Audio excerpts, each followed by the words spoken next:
Iran ಯುದ್ಧ ನಿಲ್ಲುವ ಲಕ್ಷಣ ಕಾಣ್ತಾ ಇಲ್ಲ. ಅಮೆರಿಕ ಅಧ್ಯಕ್ಷ ಡೊನಾಲ್ಡ್ ಟ್ರಂಪ್ ಇರಾನ್ಗೆ ಡೆಡ್ಲೈನ್ ಮೇಲೆ ಡೆಡ್ಲೈನ್ ಕೊಡ್ತಾನೆ ಇದ್ದಾರೆ.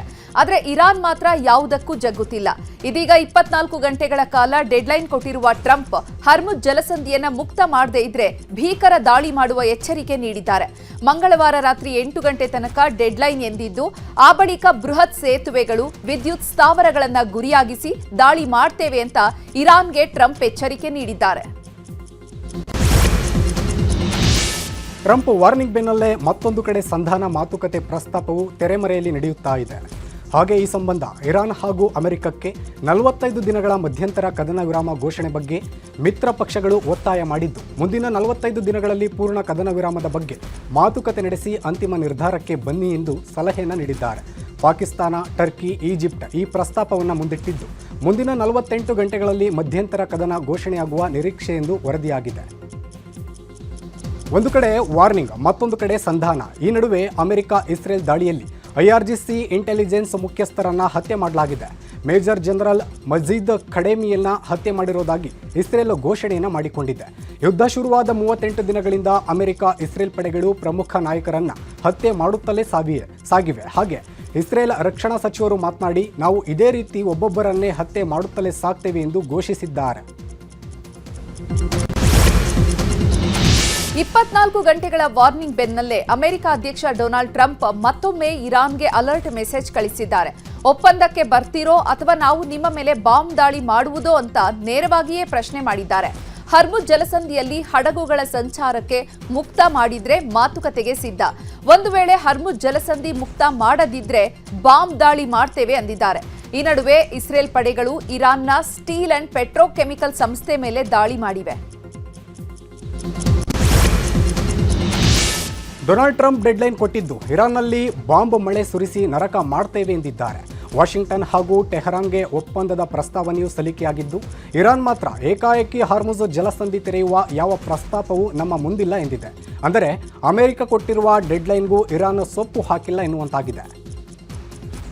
ಇರಾನ್ ಅಮೆರಿಕ ವಿರುದ್ಧ ಯುದ್ಧ ಮಾಡ್ತಿದ್ದಾರೆ. ಕಳೆದ 38 ದಿನಗಳಿಂದ ಅಮೆರಿಕಕ್ಕೆ ಬಗ್ಗದೆ ತನ್ನೆಲ್ಲ ನಾಯಕರನ್ನ ಕಳೆದುಕೊಂಡಿರೋ ಯುದ್ಧವನ್ನ ಅಂತ್ಯ ಮಾಡುವುದಕ್ಕೆ ತಯಾರಿಲ್ಲ ಎಂದು ತಿರುಗೇಟು ನೀಡ್ತಾ ಇದೆ. ಆದರೆ ದೀರ್ಘಕಾಲದ ಸ್ನೇಹಿತ ಇರಾನ್ನಿಂದ ನಾರ್ತ್ ಕೊರಿಯಾ ಮಾತ್ರ ಅಂತರ ಕಾಯ್ದುಕೊಂಡಿದ್ದು, ಅಮೆರಿಕ ಜೊತೆಗೆ ಮಾತನಾಡುವುದಕ್ಕೆ ಮುಕ್ತವಾಗಿದೆ ಎಂದು ಸೌತ್ ಕೊರಿಯಾ ನಾಯಕರು ಕಿಚಾಯಿಸಿದ್ದಾರೆ. ಅಮೆರಿಕದಲ್ಲಿ ಭಾನುವಾರ ರಾತ್ರಿ ಗನ್ ಫೈರ್ ನಡೆದಿದೆ. ಇರಾನ್ ಮೇಲೆ ಅಮೆರಿಕ ದಾಳಿ ಆಗ್ತಾ ಇರುವ ಬೆನ್ನಲ್ಲೇ ವೈಟ್ ಹೌಸ್ ಸಮೀಪದಲ್ಲೇ ಗುಂಡಿನ ದಾಳಿಯಾಗಿರುವುದು ಸಾಕಷ್ಟು ಅನುಮಾನಗಳಿಗೆ ಕಾರಣವಾಗಿದೆ. ಅಮೆರಿಕ ಗುಪ್ತಚರ ವಿಭಾಗ ಈ ಬಗ್ಗೆ ಮಾಹಿತಿ ನೀಡಿದ್ದು, ವೀಕೆಂಡ್ ಆಗಿದ್ರಿಂದ ಟ್ರಂಪ್ ವೈಟ್ ಹೌಸ್ನಲ್ಲೇ ವಾಸ್ತವ್ಯ ಹೂಡಿದ್ರು. ಆದರೆ ಗುಂಡಿನ ದಾಳಿ ಬಗ್ಗೆ ತನಿಖೆ ಮಾಡಲಾಗ್ತಾ ಇದೆ. ಯಾವುದೇ ವ್ಯಕ್ತಿ ಪತ್ತೆಯಾಗಿಲ್ಲ. ಘಟನೆ ಬಳಿಕ ಭದ್ರತೆಯಲ್ಲಿ ಹೆಚ್ಚಳ ಮಾಡಿದ್ದೇವೆ ಅಂತ ಮಾಹಿತಿ ನೀಡಿದ್ದಾರೆ.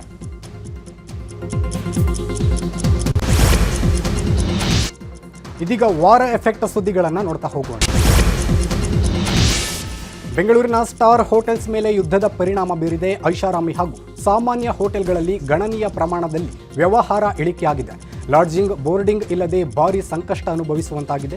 ಯುದ್ಧದ ಹಿನ್ನೆಲೆ ಬಹುರಾಷ್ಟ್ರೀಯ ಕಂಪನಿಗಳ ಸಭೆ ರದ್ದುವಾಗಿದ್ದು, MNC ಕಂಪನಿಗಳ ವಾರ್ಷಿಕ ಸಭೆ, ವಿದೇಶಿ ಪ್ರತಿನಿಧಿಗಳ ಸಭೆ ರದ್ದು ಆಗಿರುವುದು ಸಾಕಷ್ಟು ನಷ್ಟ ಉಂಟು ಮಾಡುವಂತೆ ಮಾಡಿದೆ. ಕೊಲ್ಲಿ ದೇಶಗಳಿಂದ ಬರ್ತಿದ್ದ ವಿಮಾನಗಳು ಬಂದಾಗಿದ್ದು, ಬೆಂಗಳೂರು ಸೇರಿ ರಾಜ್ಯಕ್ಕೆ ಬರ್ತಿದ್ದ ಪ್ರವಾಸಿಗರ ಸಂಖ್ಯೆ ಇಳಿಕೆಯಾಗಿದೆ.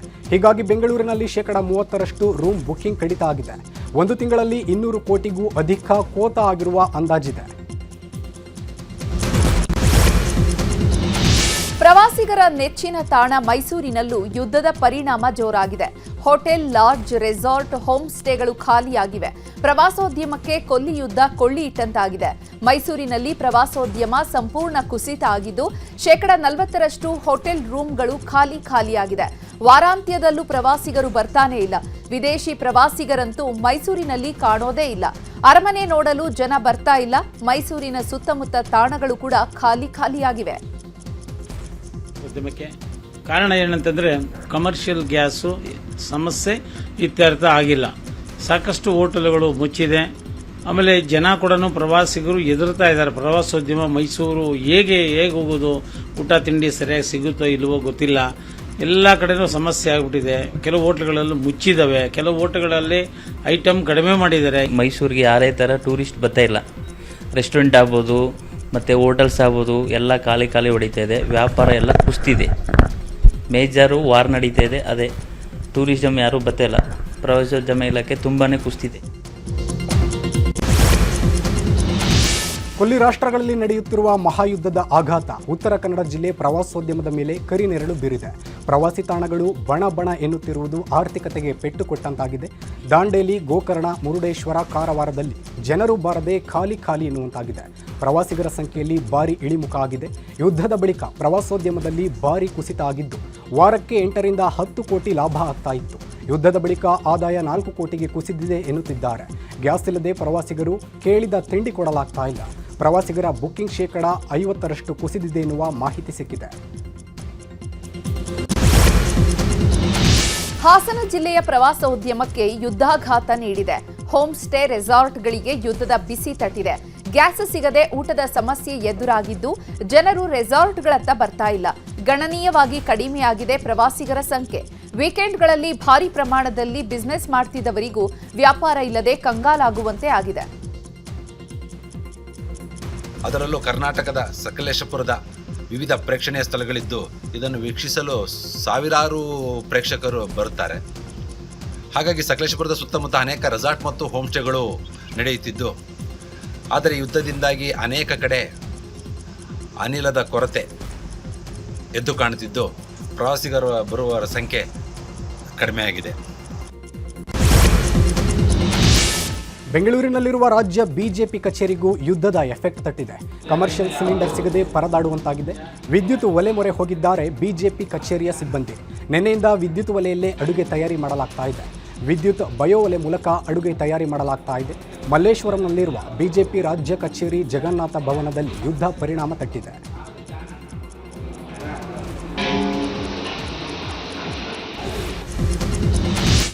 ರಾಜಕೀಯ ಸುದ್ದಿಗಳನ್ನು ನೋಡೋಣ. ದಾವಣಗೆರೆಯಲ್ಲಿ ಭರ್ಜರಿ ಚುನಾವಣಾ ಪ್ರಚಾರ ಮಾಡ್ತಾ ಇರುವ ಸಿಎಂ ಸಿದ್ದರಾಮಯ್ಯ ಜಾಲಿನಗರದ ರಸ್ತೆ ಪಕ್ಕದಲ್ಲಿ ಹಾಕಿದ್ದ ಪೆಂಡಾಲ್ ಕೆಳಗೆ ಕುಳಿತು ಬಿಸಿ ಬಿಸಿ ಬೆಣ್ಣೆ ದೋಸೆ ಸವಿದಿದ್ದಾರೆ. ಸಿಎಂಗೆ ಎಸ್ಎಸ್ ಮಲ್ಲಿಕಾರ್ಜುನ್ ಅವರೇ ಬೆಣ್ಣೆ ದೋಸೆ ಬಡಿಸಿದ್ದಾರೆ.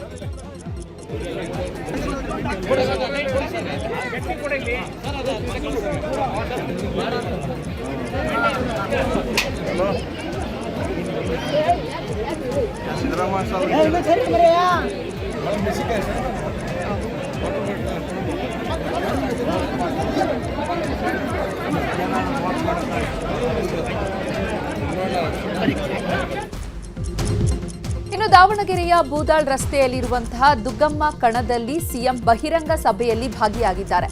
ಈ ವೇಳೆ ಮುಸ್ಲಿಂ ನಾಯಕರು, ಮೌಲ್ವಿಗಳು ಸಿಎಂ ಸಿದ್ದರಾಮಯ್ಯ ಆಶೀರ್ವಾದ ಮಾಡಿದ್ದಾರೆ. ಸಿಎಂ ಸಿದ್ದರಾಮಯ್ಯ ಡೊಳ್ಳು ಬಾರಿಸುವ ಮೂಲಕ ಕಾರ್ಯಕ್ರಮಕ್ಕೆ ಚಾಲನೆ ನೀಡಿದ್ದು ಸಮರ್ಥ್ಗೆ ಮತ ನೀಡುವಂತೆ ಕೇಳಿಕೊಂಡಿದ್ದಾರೆ. ಏಪ್ರಿಲ್ 9ರಂದು ಚುನಾವಣೆ ಇದೆ. ನಮ್ಮ ಅಭ್ಯರ್ಥಿಗೆ ಮತ ಕೊಟ್ಟು ಗೆಲ್ಲಿಸಬೇಕು. ಎಲ್ಲರೂ ಮತದಾನದ ಹಕ್ಕು ಚಲಾಯಿಸಬೇಕು. ಕಾಂಗ್ರೆಸ್ ಚಿಹ್ನೆಗೆ ಮತ ನೀಡಿ. ಸಮರ್ಥ್ನ ವಿಧಾನಸೌಧಕ್ಕೆ ಕಳುಹಿಸಿಕೊಡಿ. ನಮ್ಮ ಸರ್ಕಾರ ಇನ್ನು 2 ವರ್ಷ ಇರುತ್ತೆ. ಸಮರ್ಥ್ ಗೆದ್ರೆ ನಿಮ್ಮ ಕ್ಷೇತ್ರದಲ್ಲಿ ಎಲ್ಲ ಕೆಲಸ ಆಗುವ ಸಾಧ್ಯತೆ ಇದೆ ಅಂತ ಹೇಳಿದ್ದಾರೆ. 9ನೇ ತಾರೀಕು ಉಪಚುನಾವಣೆ ನಡೀತಾ ಇದೆ. ಅವತ್ತು ನೀವೆಲ್ಲರೂ ಕೂಡ ನಮ್ಮ ಅಭ್ಯರ್ಥಿಗೆ ಆಶೀರ್ವಾದ ಮಾಡಿ ಅವರನ್ನು ವಿಧಾನಸಭೆಗೆ ಕಳಿಸಿಕೊಡಬೇಕು ಅಂತೇಳಿ ಪ್ರಭಾ ಮಲ್ಲಿಕಾರ್ಜುನ ಅವರು ಮತ್ತೆ ಮಲ್ಲಿಕಾರ್ಜುನ್ ಅವರು ನಿಮ್ಮಲ್ಲಿ ಮನವಿ ಮಾಡಿದ್ದಾರೆ. ದಯಮಾಡಿ ನೀವೆಲ್ಲರೂ ಕೂಡ ತಪ್ಪಿಸ್ಕೋಬಾರದು. ಯಾಕಂತಂದ್ರೆ ಈ ವೋಟ್ ಇದೆಯಲ್ಲ, ಹಕ್ಕಿದೆಯಲ್ಲ, ಸಂವಿಧಾನಬದ್ಧವಾಗಿ ಕೊಟ್ಟಿರ್ತಕ್ಕಂಥ ಹಕ್ಕು. ಈ ಹಕ್ಕನ್ನು ಚಲಾಯಿಸ್ತಕ್ಕಂಥದ್ದು ಪ್ರತಿಯೊಬ್ಬರ ಕರ್ತವ್ಯ. ಅದಕ್ಕೋಸ್ಕರ ನೀವೆಲ್ಲರೂ ಕೂಡ ಮತಗಟ್ಟೆಗೆ ಹೋಗ್ಬೇಕು. ಅಷ್ಟಕ್ಕೆ ತಾವೆಲ್ಲ ಮತ ಹಾಕಿ ಸಮರ್ಥ ಅವರನ್ನ ವಿಧಾನಸಭೆಗೆ ಕಳಿಸಿಕೊಡಬೇಕು ಅಂತೇಳಿ ನಾನು ಕೂಡ ನಿಮ್ಮಲ್ಲಿ ಪ್ರಾರ್ಥನೆಯನ್ನ ಮಾಡ್ತೇನೆ. ಚುನಾವಣಾ ಪ್ರಚಾರದ ನಡುವೆಯೂ ಬಿಜೆಪಿ ವಿರುದ್ಧ ಸಿದ್ದರಾಮಯ್ಯ ವಾಗ್ದಾಳಿ ನಡೆಸಿದ್ದಾರೆ. ಬಿಜೆಪಿ ಕರ್ನಾಟಕದಲ್ಲಿ 9 ವರ್ಷ ಅಧಿಕಾರದಲ್ಲಿ ಇದ್ರು. ನಾವು ಕೆಲಸ ಮಾಡಿದ್ದನ್ನ ಹೇಳಿ ಓಟು ಕೇಳ್ತೀವಿ. ಆದರೆ ಬಿಜೆಪಿ ಅವರಿಗೆ ನನ್ನನ್ನು ಟೀಕೆ ಮಾಡೋದೇ ಕೆಲಸ ಆಗಿದೆ. ನಾನು ಬಡವರ ಪರ ಕೆಲಸ ಮಾಡ್ತಿದ್ದೇನೆ. ಎಲ್ಲ ಜಾತಿ ಧರ್ಮ ಒಳಗೊಂಡ ಪಕ್ಷ ಕಾಂಗ್ರೆಸ್. ಆದರೆ ಬಿಜೆಪಿ ಧರ್ಮ ಒಡೆಯುವ ಕೆಲಸ ಮಾಡ್ತಿದ್ದಾರೆ. ಯಡಿಯೂರಪ್ಪಗೆ ನಾಚಿಕೆ ಆಗಲ್ಲ. ಒಬ್ಬೊಬ್ಬರಿಗೆ 25 ಕೋಟಿ ಕೊಟ್ಟು ಹಿಂಬಾಗಿಲಿನಿಂದ ಅಧಿಕಾರಕ್ಕೆ ಬಂದಿದ್ದಾರೆ.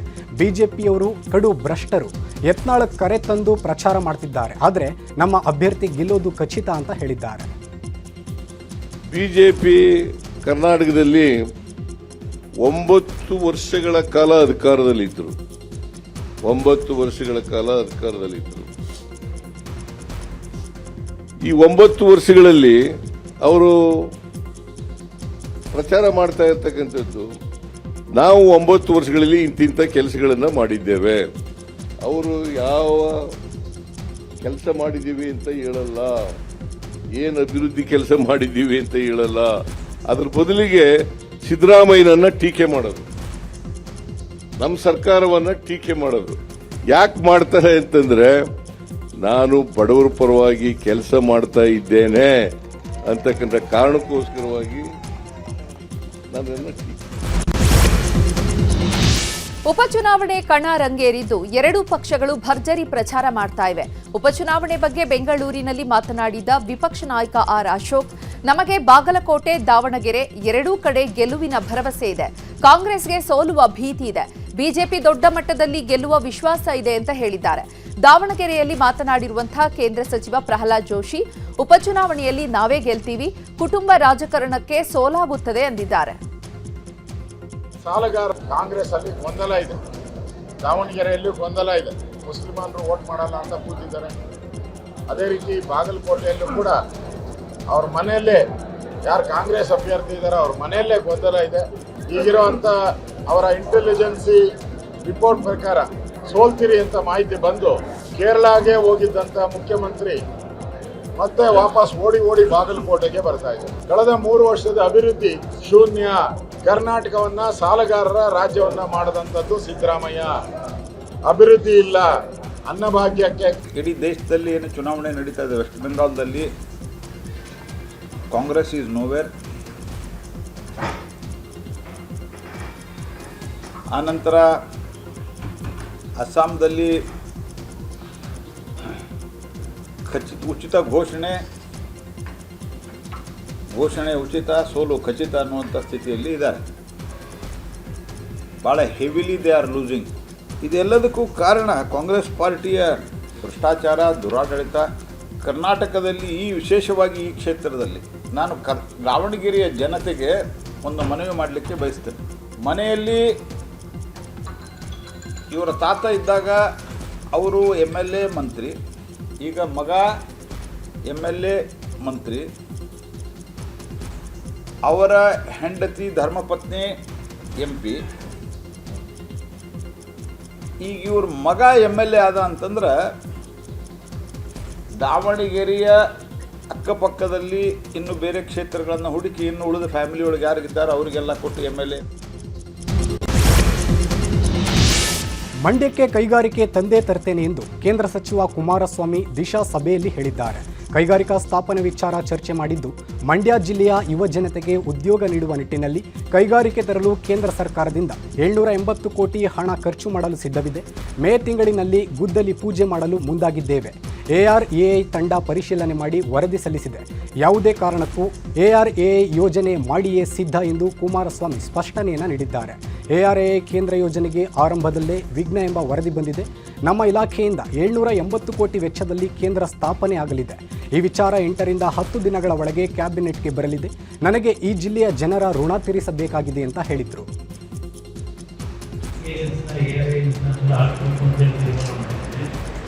780 ಕೋಟಿ ಹಣ ನಮ್ಮ ಇಲಾಖೆಯಿಂದ ಖರ್ಚು ಮಾಡೋದಕ್ಕೆ ಕ್ಯಾಬಿನೆಟ್ ಅಲ್ಲಿ ಅಪ್ರೂವಲ್ಗೆ ಒಂದು ವಾರ ದಿವಸ ಹೋಗ್ತದೆ. ನಾನು ಮೇ ತಿಂಗಳಲ್ಲಿ ಬುದ್ಧಿ ಪೂಜೆ ಮಾಡಿಸ್ಬೇಕು. ನಮ್ಮ ರವಿಯವರು ಭಾಳ ಚರ್ಚೆ ಮಾಡೋರು ಆ ಮಂತ್ರಿಗಳಿಗೆ ಜಾಗ ಕೊಡ್ತೀನಿ ಬಸರಾಳ ಒಂದು ಮಾಡಲಿ ಅಂತ ಟೆಸ್ಟಿಂಗ್ ಏಜೆನ್ಸಿನ ARAI ಮುಖಾಂತರ ಹಾಕಬೇಕು ಅಂತ ಹೇಳಿ ತೀರ್ಮಾನ ಮಾಡಿದ್ದೆ. 780 ಕೋಟಿ ಹಣ. ಮಾಜಿ ಶಾಸಕ ಡಾಕ್ಟರ್ ಕೆ ಅನ್ನದಾನಿ ನನ್ನ ಸಂಸಾರ ಹಾಳು ಮಾಡಿದ್ದಾರೆ, ನನ್ನ ಪತ್ನಿ ಜೊತೆ ಅಕ್ರಮ ಸಂಬಂಧ ಹೊಂದಿದ್ದಾರೆ ಅಂತ ವ್ಯಕ್ತಿಯೊಬ್ಬರು ಕುಮಾರಸ್ವಾಮಿ ಕಾಲಿಗೆ ಬಿದ್ದು ಗೋಳಾಡಿದ್ದಾರೆ. ಈ ಆರೋಪದ ಬಗ್ಗೆ ಮಾತನಾಡಿರುವ ಮಾಜಿ ಶಾಸಕ ಡಾಕ್ಟರ್ ಕೆ ಅನ್ನದಾನಿ, ಇದು ರಾಜಕೀಯ ಪ್ರೇರಿತ, ನನ್ನ ಮೇಲಿನ ಆರೋಪ ಸತ್ಯಕ್ಕೆ ದೂರವಾದಂಥದ್ದು, ಇದು ರಾಜಕೀಯ ಪ್ರೇರಿತ ಘಟನೆ ಅಷ್ಟೇ ಎಂದಿದ್ದಾರೆ.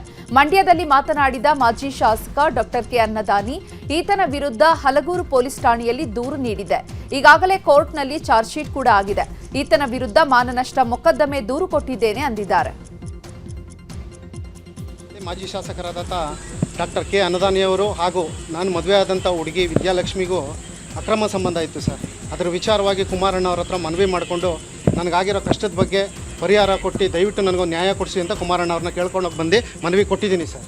10 ವರ್ಷದಿಂದ ನಮ್ಮ ಇದೆಲ್ಲವೂ ಕೂಡ ಸತ್ಯಕ್ಕೆ ದೂರವಾದಂಥದ್ದು ಮತ್ತು ರಾಜಕೀಯ ಪ್ರೇರಿತವಾಗಿ ನನ್ನ ಮೇಲೆ ಮಾಡ್ತಾ ಇರ್ತಕ್ಕಂಥದ್ದು. ಇದು ಈ ಆಪಾದನೆ ಅಂತಕ್ಕಂಥದ್ದನ್ನ ನಾನು ನೇರವಾಗಿ ಹೇಳಲಿಕ್ಕೆ ಬಯಸ್ತಾ, ಇವತ್ತು ನನ್ನ ಬಗ್ಗೆ ಮಾಡಿರ್ತಕ್ಕಂಥ ಆಪಾದನೆಗಳು ಯಾವುದೂ ಕೂಡ ಸತ್ಯವಲ್ಲ. ಈಗಾಗಲೇ ಈ ವ್ಯಕ್ತಿ ಸುಮಾರು 2-3 ಬಾರಿ ನನ್ನ ಮೇಲೆ ಇದೇ ರೀತಿ ಆಪಾದನೆಯನ್ನು ಮಾಡಿರ್ತಕ್ಕಂಥದ್ದು ಮತ್ತು ಖಾಸಗಿ ಯೂಟ್ಯೂಬ್ನಲ್ಲಿ ಇದೇ ರೀತಿ ಮಾತನಾಡಿ ಅದನ್ನು ಇಡೀ ನಮ್ಮ ಸಮಾಜಕ್ಕೆ ನನಗೆ ತೇಜಾವಧೆ ಆಗೋ ರೀತಿಯಲ್ಲಿ ಇವತ್ತು ಯೂಟ್ಯೂಬ್ನಿಂದ ಪ್ರಸಾರ ಮಾಡತಕ್ಕಂಥ ಕೆಲಸವನ್ನು ಕೂಡ ಈತ ಮಾಡಿದ್ದಾನೆ. ಇದೆಲ್ಲವೂ ಕೂಡ. ಇದೀಗ ಕ್ರೈಮ್ ಸುದ್ದಿಗಳನ್ನು ನೋಡ್ತಾ ಹೋಗೋಣ. ಮಾದಕ ದ್ರವ್ಯ ಸಾಗಣೆ ಪ್ರಕರಣದಲ್ಲಿ ಬಂಧನದಿಂದ ಬಿಡುಗಡೆಗೆ ಅರ್ಜಿ ಸಲ್ಲಿಸಿದ್ದ ನೈಜೀರಿಯನ್ ಪ್ರಜೆಗೆ ಹೈಕೋರ್ಟ್ ಚಾಟಿ ಬೀಸಿದೆ. ನೈಜೀರಿಯನ್ ಪ್ರಜೆ ಕಾಲು ಚುಕ್ವಾ ಸಲ್ಲಿಸಿದ್ದ ಅರ್ಜಿ ವಿಚಾರಣೆ ನಡೆಸಿದ ಹೈಕೋರ್ಟ್ ಬಂಧನಕ್ಕೆ ಕಾರಣಗಳನ್ನು ನೀಡಿಲ್ಲವೆಂದು ವಕೀಲರು ವಾದಿಸಿದ್ದಕ್ಕೆ ಆಕ್ಷೇಪ ವ್ಯಕ್ತಪಡಿಸಿದೆ. ಸಾಂವಿಧಾನಿಕ ಹಕ್ಕಿನ ಉಲ್ಲಂಘನೆಯಾಗಿದೆ ಎಂದಿದ್ದೀರಿ. ಬಂಧಿತನಿಂದ 230 ಗ್ರಾಂ MDMA 670 ಪಿಲ್ಸ್ ವಶಕ್ಕೆ ಪಡೆಯಲಾಗಿದೆ.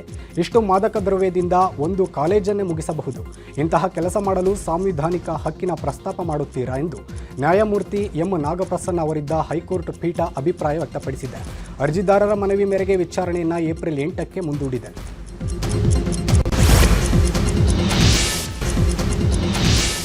ಪ್ರೀತಿ ನೆಪದಲ್ಲಿ ಲವ್ ಸೆಕ್ಸ್ ಧೋಖಾ ಪ್ರಕರಣ ಸಂಬಂಧ ಕಡೆಗೂ ಆರೋಪಿ ವಿರುದ್ಧ ಬೆಳಗಾವಿ ಶಹಾಪುರ ಠಾಣೆ ಪೊಲೀಸರು ಪ್ರಕರಣ ದಾಖಲಿಸಿಕೊಂಡು ಆರೋಪಿಯನ್ನು ಅರೆಸ್ಟ್ ಮಾಡಿದ್ದಾರೆ. ಸಂತ್ರಸ್ತೆ ನೀಡಿದ ದೂರು ಆಧರಿಸಿ ಯುವತಿಗೆ ಮೋಸ ಮಾಡಿದ್ದ ಈಶ್ವರ ಸಿಂಗ್ ಬಡಗೂಜರ್ನ ಬಂಧನ ಮಾಡಿದ್ದಾರೆ. ಫೇಸ್ಬುಕ್ನಲ್ಲಿ ಯುವತಿ ಪರಿಚಯ ಮಾಡಿಕೊಂಡಿದ್ದ ಈಶ್ವರ್ ಸಿಂಗ್ ಮದುವೆ ಆಗುವುದಾಗಿ ನಂಬಿಸಿ ಅತ್ಯಾಚಾರವೆಸಗಿದ್ದ. ಅಲ್ಲದೆ ಯುವತಿಯಿಂದ 150 ಗ್ರಾಂ ಚಿನ್ನ, 19 ಲಕ್ಷ ರೂಪಾಯಿ ಕೂಡ ವಸೂಲಿ ಮಾಡಿದ್ದಂತೆ.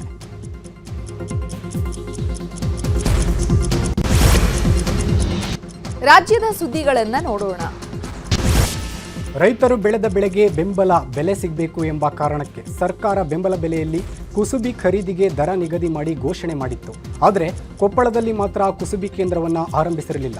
ಹೀಗಾಗಿ ಈ ಕುರಿತು ನ್ಯೂಸ್ 18ನಲ್ಲಿ ಮಾರ್ಚ್ 27ರಂದು ಕನ್ನಡ ನಾಡಿ ಕಾರ್ಯಕ್ರಮದಲ್ಲಿ ಸವಿಸ್ತಾರವಾದ ವರದಿ ಬಿತ್ತರ ಮಾಡಲಾಗಿತ್ತು.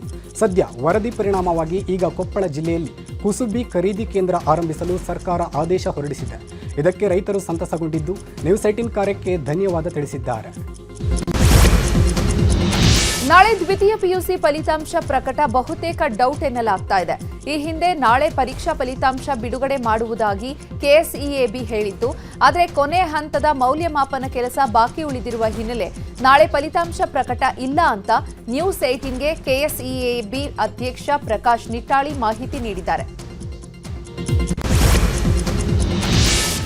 ವೀಕೆಂಡ್ನಲ್ಲಿ ಅಜ್ಜಿ ಮನೆಯಲ್ಲಿ ಡ್ಯಾನ್ಸಿಂಗ್ ಸ್ಟಾರ್ ಪ್ರಭುದೇವ ಕಾಲ ಕಳೆದಿದ್ದಾರೆ. ಮೈಸೂರಿನ ನಂಜನಗೂಡು ತಾಲೂಕಿನ ಕೆಂಬಾಳು ಸಮೀಪದ ತೋಟದ ಮನೆಯಲ್ಲಿ ಪ್ರಭುದೇವ ವಾಸ್ತವ್ಯ ಹೂಡಿದ್ದು ಸಾಮಾನ್ಯರಂತೆ ತೋಟದ ಜಗುಲಿಯಲ್ಲಿ ನೆಮ್ಮದಿಯಿಂದ ನಿದ್ದೆ ಮಾಡಿರುವ ವಿಡಿಯೋ ಇದೀಗ ಸೋಷಿಯಲ್ ಮೀಡಿಯಾದಲ್ಲಿ ವೈರಲ್ ಆಗಿದೆ.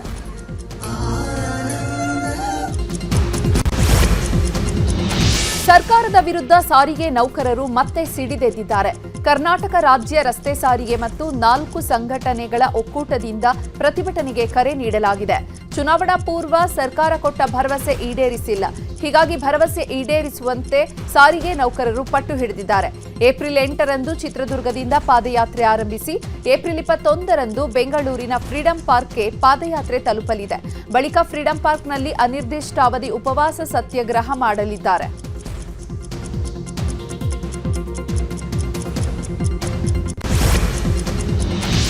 ಇದೀಗ ದೇಶದ ಸುದ್ದಿಗಳನ್ನು ನೋಡ್ತಾ ಹೋಗೋಣ. ಪ್ರಧಾನಿ ನರೇಂದ್ರ ಮೋದಿ ಅಸ್ಸಾಂನಲ್ಲಿ ಭರ್ಜರಿ ಚುನಾವಣಾ ರ್ಯಾಲಿ ಮಾಡಿದ್ದಾರೆ. ಈ ವೇಳೆ ಕಾಂಗ್ರೆಸ್ ವಿರುದ್ಧ ಆಕ್ರೋಶ ಹೊರಹಾಕಿರುವ ಪ್ರಧಾನಿ ಮೋದಿ ಆಪರೇಷನ್ ಸಿಂಧೂರ್ ವೇಳೆ ಪಾಕಿಸ್ತಾನ ರಚನೆ ಮಾಡಿ ಸಂಗೀತ ನೀಡಿದ್ದ ಹಾಡನ್ನು ಕಾಂಗ್ರೆಸ್ ಹಾಡ್ತಾ ಇತ್ತು. ಆ ಮೂಲಕ ಭಾರತೀಯ ಸೈನಿಕರ ನೈತಿಕ ಸ್ಥೈರ್ಯ ಕುಸಿಯುವಂತೆ ಮಾಡಿತ್ತು ಎಂದು ಆಕ್ರೋಶ ಹೊರಹಾಕಿದ್ದಾರೆ. ಪಶ್ಚಿಮ ಬಂಗಾಳದಲ್ಲಿ ಎಸ್ಐಆರ್ ಮಾಡ್ತಾ ಇರುವ ಅಧಿಕಾರಿಗೆ ಸೂಕ್ತ ಭದ್ರತೆ ಸಿಗದಿದ್ರೆ ನಾವು ಮಧ್ಯ ಪ್ರವೇಶ ಮಾಡಬೇಕಾಗುತ್ತದೆ ಅಂತ ಸುಪ್ರೀಂ ಕೋರ್ಟ್ ತಿಳಿಸಿದೆ. ಸ್ಪೆಷಲ್ ಇಂಟೆನ್ಸಿವ್ ರಿವಿಷನ್ ಪ್ರಶ್ನಿಸಿ ಸಲ್ಲಿಕೆ ಆಗಿರುವಂತಹ ಅರ್ಜಿ ವಿಚಾರಣೆ ನಡೆಸಿರುವ ಸುಪ್ರೀಂ ಕೋರ್ಟ್ ಮುಖ್ಯ ನ್ಯಾಯಮೂರ್ತಿ ಸೂರ್ಯಕಾಂತ್ ರಾಜ್ಯದ ಸಂಸ್ಥೆಗಳು ವಿಫಲವಾದರೆ ಏನ್ ಮಾಡಬೇಕೋ ಅದನ್ನು ನಾವು ಮಾಡ್ತೇವೆ ಅಂದಿದ್ದಾರೆ. ದೆಹಲಿ ವಿಧಾನಸಭಾ ಕಟ್ಟಡಕ್ಕೆ ಅನಾಮಿಕರ ಕಾರೊಂದು ಏಕಾಏಕಿ ನುಗ್ಗುವ ಮೂಲಕ ಕೆಲಕಾಲ ಆತಂಕ ಸೃಷ್ಟಿಸಿದ ಘಟನೆ ನಡೆದಿದೆ. ಕೂಡಲೇ ಪೊಲೀಸರು ಕಾರನ್ನು ಜಪ್ತಿ ಮಾಡಿದ್ದು 3ರನ್ನ ವಶಕ್ಕೆ ಪಡೆಯಲಾಗಿದೆ. ಸ್ಪೀಕರ್ ಕಚೇರಿ ಬಳಿ ಹೂವಿನ ಬೊಕ್ಕೆ ಇರಿಸಿದ್ದು ಮತ್ತಷ್ಟು ಆತಂಕ ಮೂಡಿಸಿತ್ತು. ಸ್ಥಳಕ್ಕೆ ಬಾಂಬ್ ನಿಷ್ಕ್ರಿಯ ದಳ ಸೇರಿದಂತೆ ಎಫ್ಎಸ್ಎಲ್ ಟೀಮ್ ಕೂಡ ಭೇಟಿ ನೀಡಿತ್ತು. ಆದರೆ ಯಾವುದೇ ಆತಂಕಕಾರಿ ವಸ್ತುಗಳು ಇಲ್ಲ ಎನ್ನಲಾಗಿದೆ. ಉತ್ತರ ಪ್ರದೇಶ ಮೂಲದ ವ್ಯಕ್ತಿ ಕಾರನ್ನು ಚಲಾಯಿಸಿದ್ದು ಆತನ ಮಾನಸಿಕ ಸ್ಥಿಮಿತ ಸರಿ ಇರಲಿಲ್ಲ ಅನ್ನೋ ಮಾಹಿತಿ ಸಿಕ್ಕಿದೆ. ದೆಹಲಿಯ ಪಟಿಯಾಲ ಹೌಸ್ ಕೋರ್ಟ್ ಆರೋಪಿ ರಿಜ್ವಾನ್ ಅಹಮದ್ನನ್ನ 1 ದಿನದ ಕಾಲ ದೆಹಲಿ ಪೊಲೀಸರ ಕಸ್ಟಡಿಗೆ ನೀಡಲಾಗಿದೆ. 1 ದಿನದ ಕಸ್ಟಡಿ ಬಳಿಕ ಕೋರ್ಟ್ಗೆ ಹಾಜರುಪಡಿಸಬೇಕು ಅಂತ ದೆಹಲಿ ಪೊಲೀಸರಿಗೆ ಕಟ್ಟಪ್ಪಣೆ ಹೊರಡಿಸಲಾಗಿದೆ. ಉತ್ತರ ಪ್ರದೇಶದ ಖುಷಿ ನಗರದಿಂದ ರಿಜ್ವಾನ್ ಅಹಮದ್ನನ್ನ ಬಂಧನ ಮಾಡಲಾಗಿತ್ತು. ಐಎಸ್ಐಎಸ್ ಜೊತೆಗೆ ಸಂಬಂಧ ಇರುವ ಆರೋಪದಲ್ಲಿ ಏಪ್ರಿಲ್ 4ರಂದು ಅರೆಸ್ಟ್ ಮಾಡಲಾಗಿತ್ತು. ಗುಜರಿ ಗೋದಾಮಿಗೆ ಬೆಂಕಿ ಬಿದ್ದು ದಟ್ಟ ಹೊಗೆ ಆವರಿಸಿದ ಘಟನೆ ಗುಜರಾತ್ನ ಪಾವಗಢ್ ರಸ್ತೆಯಲ್ಲಿ ನಡೆದಿದೆ. ದಟ್ಟ ಹೊಗೆಯಿಂದ ಕೆಲಕಾಲ ಆತಂಕ ಸೃಷ್ಟಿಯಾಗಿತ್ತು. ಮಾಹಿತಿ ತಿಳಿದ ಕೂಡಲೇ ಸ್ಥಳಕ್ಕೆ ಆಗಮಿಸಿದ ಅಗ್ನಿಶಾಮಕ ಸಿಬ್ಬಂದಿ ಬೆಂಕಿ ನಂದಿಸುತ್ತಿದ್ದಾರೆ.